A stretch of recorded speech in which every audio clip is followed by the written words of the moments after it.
Our doubts are traitors, and they make us lose the good we might oft win by fearing to attempt. On a movie set, TV set, and even sometimes a stage, it's not going to be uncommon to hear the director say something along the lines of lights, camera, or speeding, and then action. What's in that action, though? It's a cue. It's a cue for the actor, for the scenic designer, for the artist, for the sculptor to begin playing their role. It's a cue for the story to unfold.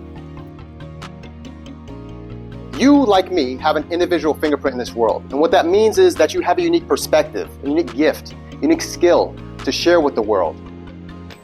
You've gotten comfortable sitting backstage. You've gotten comfortable being an understudy. You've gotten comfortable with watching other people's movies rather than partaking in the creation of your own.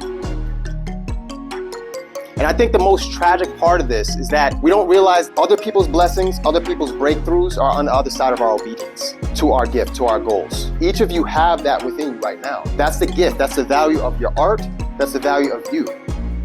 My goal is not just to motivate you guys, it's to actually have you guys produce a change. My name is Arron Lloyd. I'm a proud UConn alum. First and foremost, an actor by trade and profession, and an elite neurocoding specialist by purpose. And what that means is that I help people default to their best by eliminating, mitigating, and destroying the thieves of their dreams.